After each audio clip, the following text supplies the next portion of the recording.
When I, female 26, met my husband's 34 mom, I hoped for a healthy mother figure type relationship. She's okay-ish, but she can be a little controlling.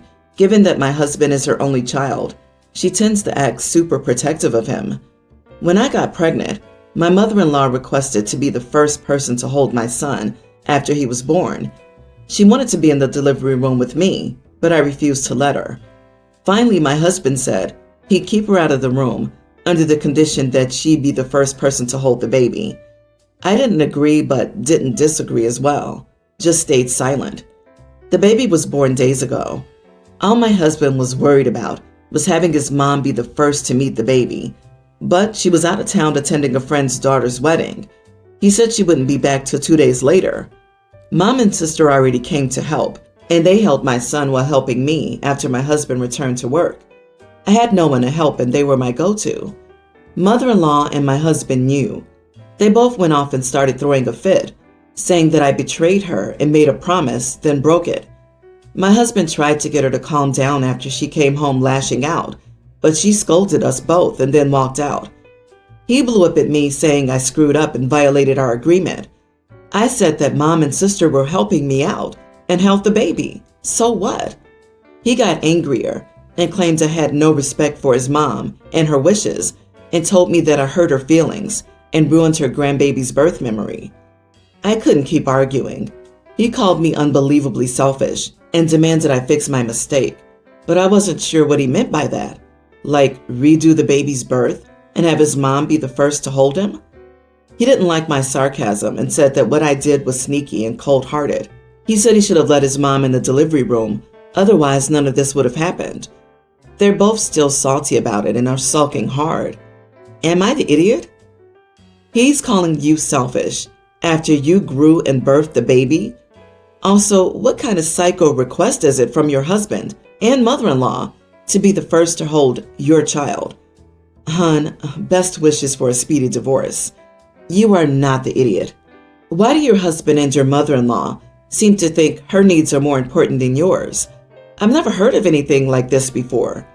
Also, your mother-in-law goes to a wedding just when her grandchild is born and expects you to keep your family at bay? Ridiculous. Your mother-in-law needs to know that your health and well-being mean that the baby's well cared for. Tell your husband to grow up and see what's important here, you and your baby. Mother-in-law doesn't get a say and does not deserve special privileges just because she says so.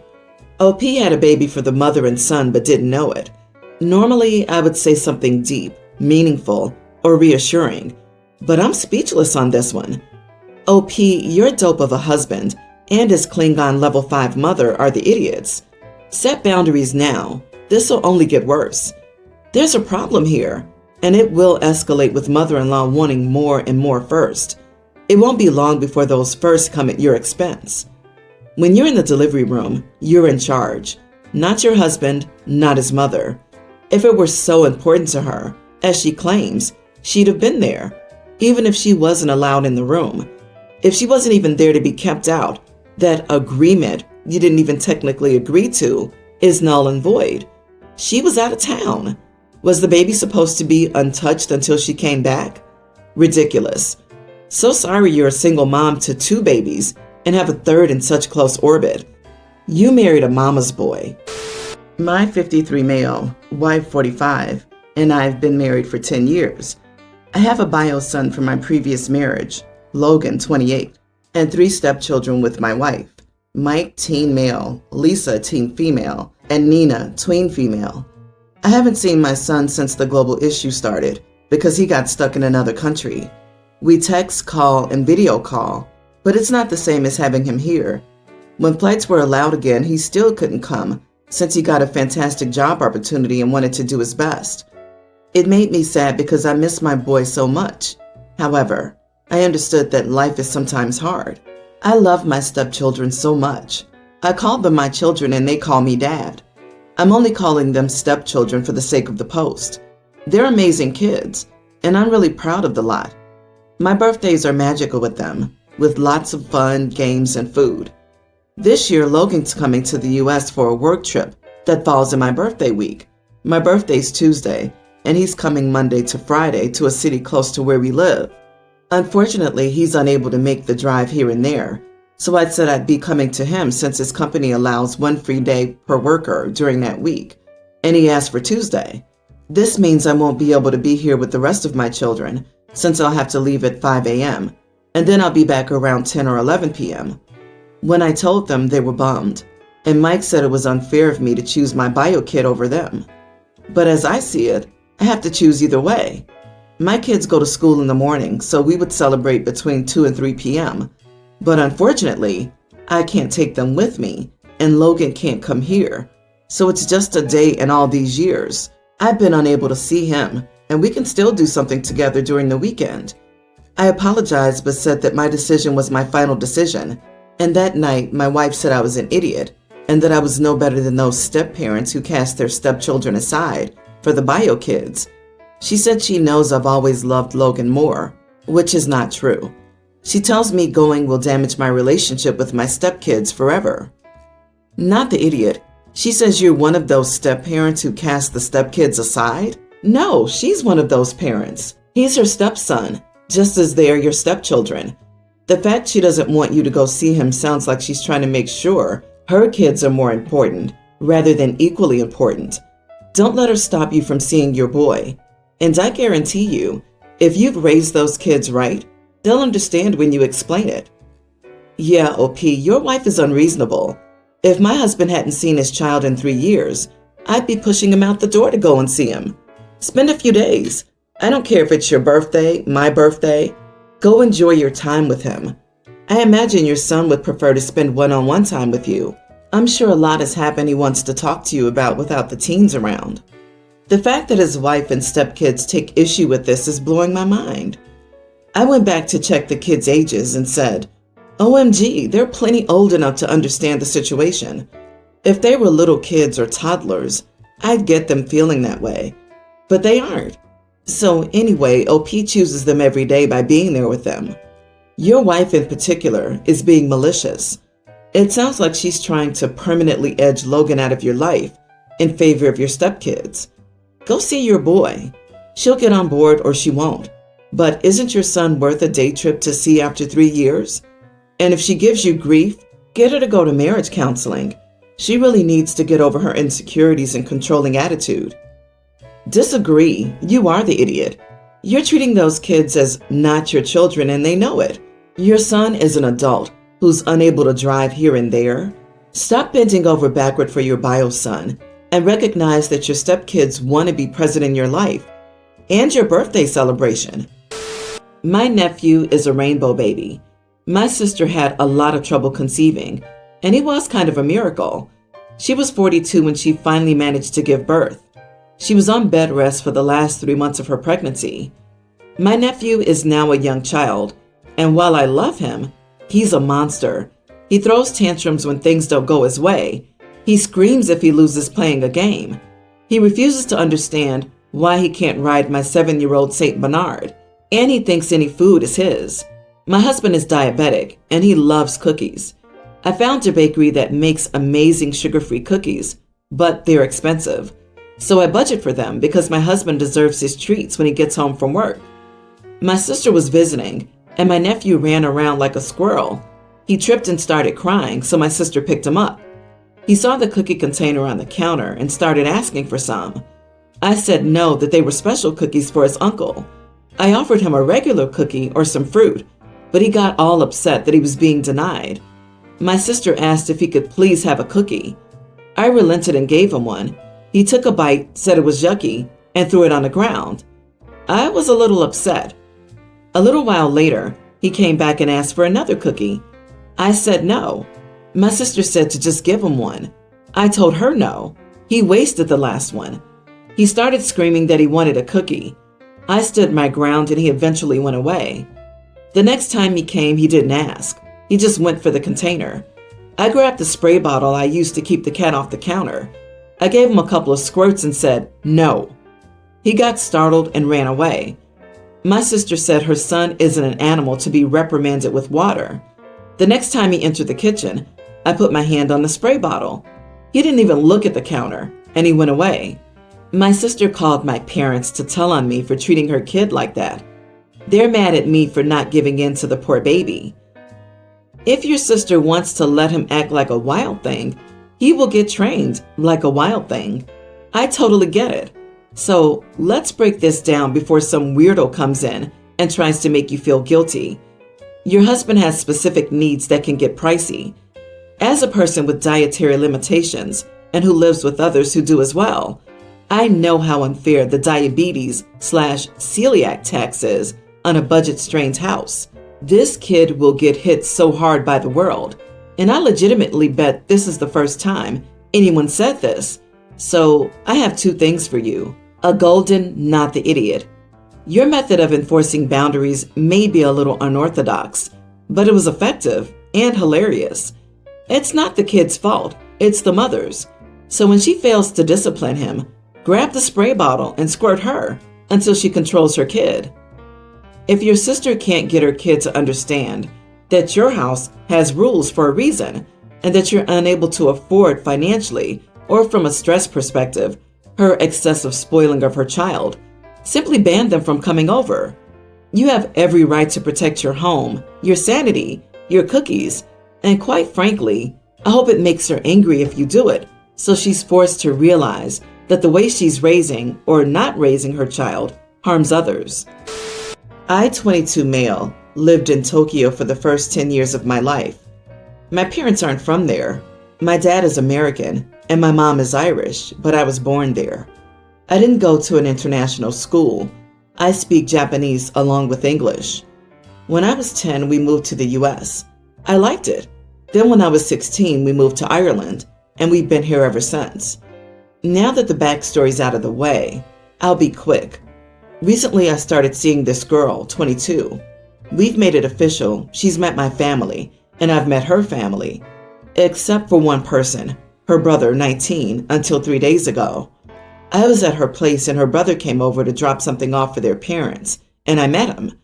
Instantly, he says, "I heard you lived in Japan for a while. That's so cool.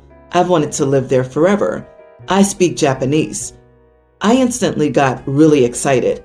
I mean, the only other people I've known outside of Japan that can speak the language are my parents and this one guy in the US. So I started speaking to him in it, just asking him what interests him about the country, and he gets awkward, and then he leaves. He says I embarrassed him, and that he won't speak to me unless I apologize to him. My girlfriend and her parents don't think I did anything wrong, but I don't know. I feel really bad about it. Maybe I should have actually made sure he spoke the language, but I was just so excited. But that's why I'm here. I want an outside person's view. I've felt bad for 3 days, so I want to ask, am I the idiot? Ouch, the embarrassment is real. Not the idiot, OP. Sorry you have to apologize to him for something he did? Have you thought of apologizing in Japanese? I don't mean sorry, I mean a good 5-minute heartfelt apology. Indeed, the full proper Japanese public self-humiliation. The dude should appreciate that. After all, as it's part of the culture and he wants to live there, so he really should understand it, as if he moves there and makes a mistake at work, he'll be expected to do it. LOL, he embarrassed himself.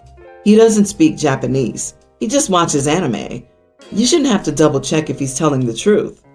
He probably thinks you were testing him and his ego got hurt. Since you actually care and don't want any animosity between you and her brother, you could offer an apology for getting too excited to speak Japanese to someone other than your family, even though it doesn't sound like you did. Then just remember he's a sensitive drama queen for future interactions. I, 22 male, was adopted when I was around 2 years old. Not that I can actually remember, but that's what my parents say. By my darling mama, 52, and my beloved papa, 52. They had 2 kids before me and one after me, but never treated me any differently. My parents are now divorced, but I still have a great relationship with them both. All I know from my past is a letter my bio dad wrote for me. He was 15 at the time I was born, and in the letter, he said that it hurt him to give me up, and he promised to find me. I was handed this letter when I turned 12, and because of my parents' love and care, I never felt like looking for my bio parents. In May of this year, my papa called me. I don't live with any of my parents anymore, saying that my bio dad reached out to him to meet me. He claimed to be dying to meet me. Papa was requesting my permission to let him know my address or set up a meeting at a cafe or something. I didn't accede at first, but my papa encouraged me to do it, so I did. To my surprise, he was waiting for me with a woman who claimed to be my bio mom. They hugged and kissed me and we sat down to talk. They explained the circumstances that made them give me up. Basically, they were kids without their parents' support. They told me a little bit about their lives now. So basically, they're not together. They remarried. My bio dad married a man, and they have 2 daughters together. My bio mom married her husband and had a boy. So we talked about our lives the whole afternoon. They seemed to be nice people in their late 30s and not the monsters I thought they were. Anyway, I thought that'd be the first and last time we saw each other. I was taking it as closure.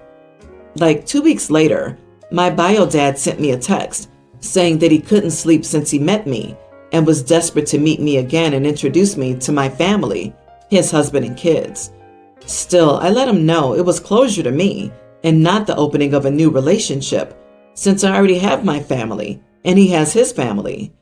He seemed sad but accepted my wish for a while.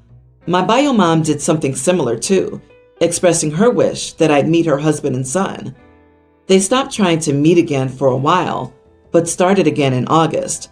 They started sending me texts about how much they loved me and wanted to meet again, and they also started sending gifts to my papa's house. They don't know where I live. My dad encourages me to give them a chance and meet their families, but I know my mom isn't comfortable with that idea, and I don't want her to feel betrayed by me. I decided I had enough, so I sent them a text requesting them to stop making things up and just give up on me because I already have 2 parents, and they should return to their loved and wanted families, and I just blocked them. My dad and friends say that I was too rude and I should apologize, but my mom thinks it was okay since they chose to disrespect my boundaries. Am I the idiot here? Not the idiot. I don't think they're bad people for giving you up, especially since they admitted that they couldn't have given you a good life. However, that doesn't mean that you owe them anything either. If you don't want a relationship with them, that's your right. They aren't entitled to you just because they made you. With that being said, you told them each how you felt nicely once, so you were within your right to be more aggressive about it the second time. Agree. This isn't something that can be forced on you. It seems that they've romanticized the idea of you for 22 years. Hopefully, they will stop harassing you now and get therapy to deal with the loss that they're both grieving. You have to do what feels right for you. There is no right or wrong with this. Your bio family gave you up. When they did that, they gave away any rights they had, including having a relationship with you. The cold fact is that they aren't your family. You have a family. You are the idiot, just for how you phrased that last message. You had one meeting with them, and you left it on a high note. Unfortunately, they perhaps naively believed that afterward, you just needed to be convinced that they were really serious about wanting to have a relationship with you.